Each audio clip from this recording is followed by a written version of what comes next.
Hi guys, it's me. It's Val, Toxic Free. Welcome. Ooh, jolly today, aren't I?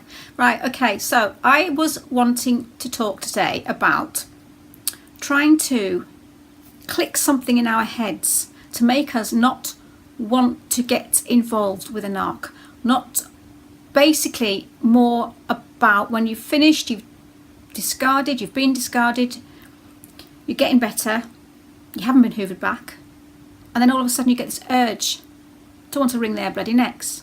You get this urge to want to sit them down and shake them and try and explain to them what they've done to you. You get this complete urge of anger and rage and hurt and upset where you just think, no.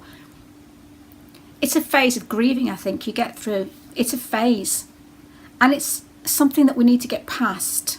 And I was trying to think, wow, how can I help people get past that phase? Because it's things like that happen that end up putting us right back to square one with a narcissist again, where you contact them and before you know it, you've lost all those months that you've gone through where you've mourned and you've grieved and you've got past them, and then suddenly you contact them because you think, I want to make him pay, I want to make him see sense, I need him to understand what he's done, and you start again.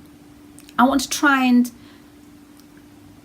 click something in our brains that will get us through that time. The reason that I'm thinking about this is because there was a comment on a support group, that could be mine, that this girl was so angry and so upset and she just wanted to do something. She had an urge to, contact him, and I tried my best to say things that would stop her from doing it.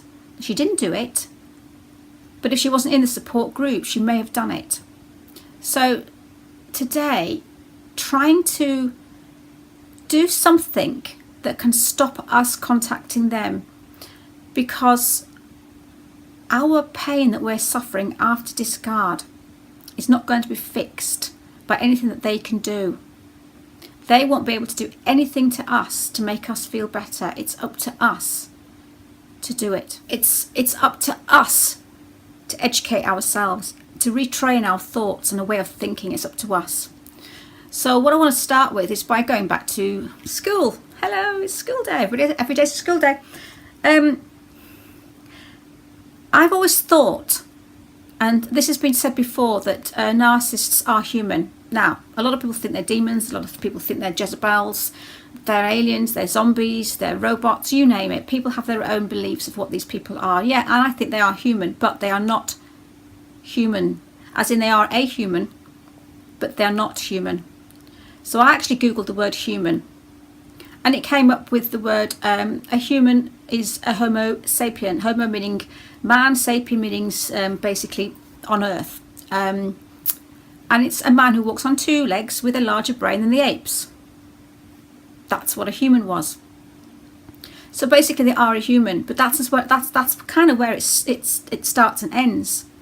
Because it's as if that when they they missed the software, didn't they? The software that downloads empathy, compassion, you name it, everything that makes a human being they've missed out on that. They didn't get that. It's this, because those are things that you need to be human.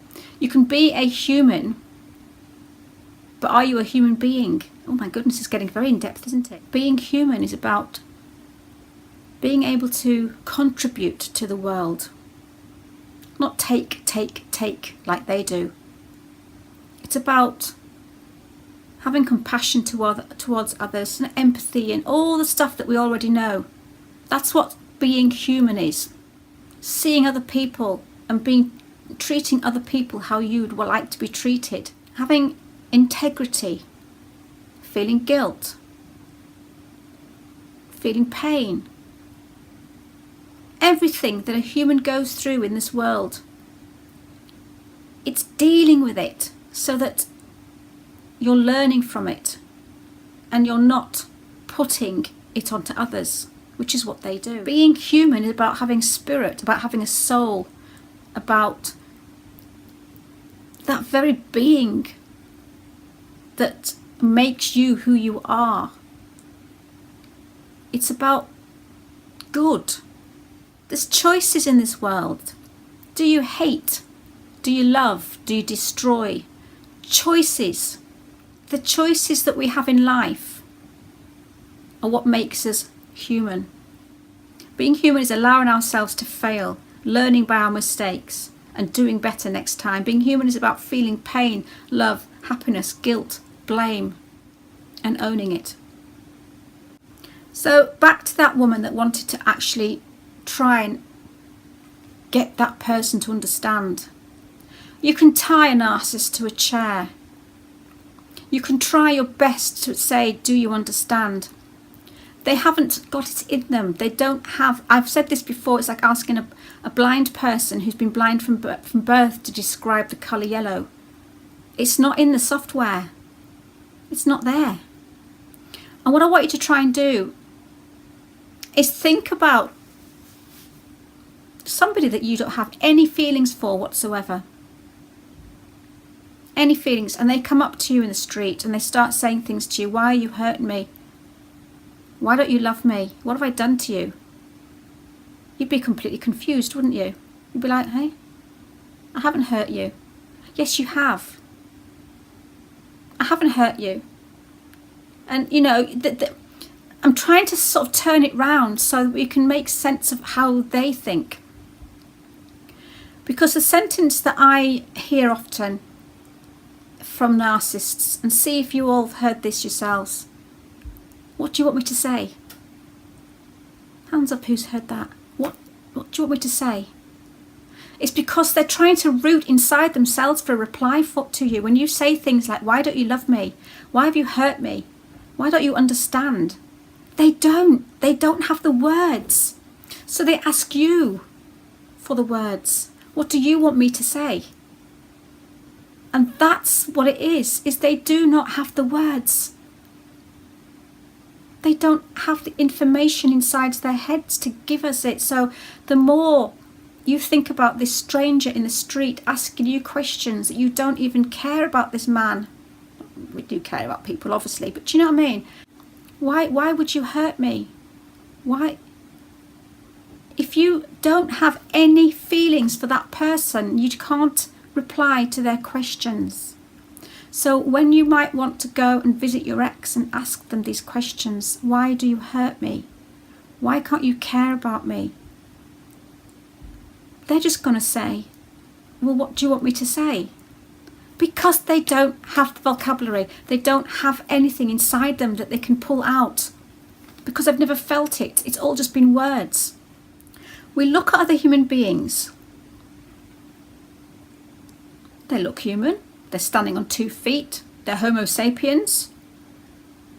Oh, my fish tank's gone. So they look like us. They act like us. They walk on 2 legs. But they don't have the software. So trying to get someone to talk about something that they've been falsifying, because they're counterfeit. They're counterfeit humans. Remember this. I'm trying to get something in our heads that we can actually then relate to when we do fail and we get to that point where we want to communicate with them. Think about this. They're counterfeits. They look like a human. They act like a human. They walk like a human. They're not human. They haven't got any human beliefs. They haven't got any human traits. They aren't being human. They've got no compassion, no empathy, no love, no care, no guilt, no remorse, no integrity, nothing. We have to remember that. So the next time you're going to pick the phone up or send a text, or they hoover you and you want to reply, please don't. Because they aren't human. They are human, but they're not being human. They're a human being, but they're not being human. You will never, never. Have you ever seen anything on any website, on any Facebook page, on any video with the title, "The Narc Apologises"? Have you anywhere heard anything of anybody saying, "The narc admits their fault"? I've never seen it anywhere. I've never once seen anybody say, "My narcissist said sorry and he meant it. My narcissist sat me down and apologised for everything that he did and meant it." No. We've never seen that, so why? Why believe it's going to? But why believe it's going to happen? Because it's never happened. If we've never seen, it would be in the front pages of the bloody newspaper. Narcissist admits fault. No, I've never seen that. I've never seen that. So don't expect it. Don't think that they're going to do it. Please do not contact a narcissist when you're feeling down and you're feeling just ride that feeling, because it will not get you anywhere. It will just feed them. I've written something here, and it's basically, what does being human truly mean? Dealing with our demons, failing and accepting our failures and trying again. Learning from our faults and accepting them. Improving ourselves, realising that life is not perfect. Life is hard, and life is living and loving. Losing, grieving, hurting, crying. Crying for others, losing others, and feeling guilt for others. Not just ourselves. Having compassion, empathy, and being selfless and selfish, depending on if you're jeopardising yourself, your own well-being. Not being perfect, but knowing that's okay. Dealing with our imperfections and don't judge others on theirs. Taking responsibility for your actions and space on this planet. Knowing that we all go through hell. We all go through good times and bad times. Being human is allowing ourselves to fail. Learning by our mistakes and doing better next time. Being human is about feeling pain, love, happiness, guilt and blame, and not putting it on other people continuously. Trying to get a narcissist to admit their faults. It's like trying to get blood out of a stone. It's like asking a man what it's like to be a woman. It's like asking a gorilla, oh, what's it like to be a duck? It's just the most silliest question to somebody that we just know is never ever going to know the answer to. It is literally asking somebody with no empathy, what's it like to have empathy? It's like asking somebody who has no compassion, please feel sorry for me. It's like asking somebody, it's just don't. I'm speechless, run out of words then. See, when you ask narcissists these questions, why have you hurt me, why don't you love me, the reason we get the word salad and the reason we get the circular conversation is because they're trying to throw us off. Because again, it's like, what do you want me to say? They haven't got an answer.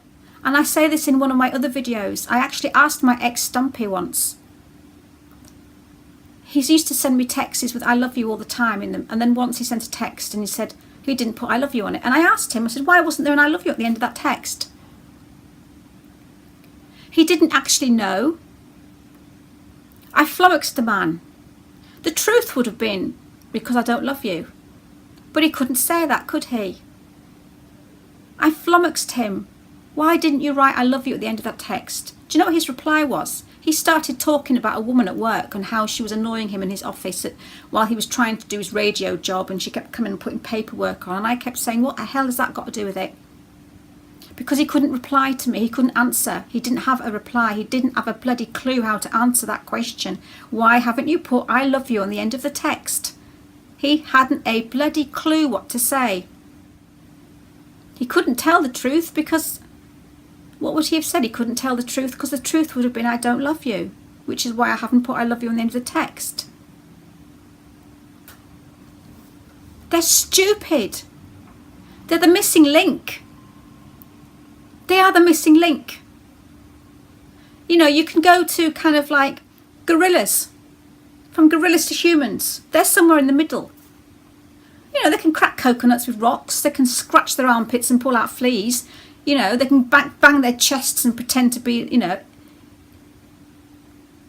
But they haven't quite grasped the fact of the intellectual, loving, compassionate, integrity side of a fully formed human being that can have a reasonable conversation with you and be honest and tell you the truth. They're somewhere in the middle. So that's kind of all I wanted to say in this one. We have to change the way we think to feel better, because they cannot change the situation to feel better. they can't change it. They've damaged us, they've hurt us, they've made a bad situation, but they won't fix it. It's up to us to fix it. So the next time you want to call up your narcissist and say, please explain to me everything and tell me why you hurt me, don't. Just ask the gorilla, what's it like being a duck? Take care, guys. I hope that made sense. See you later.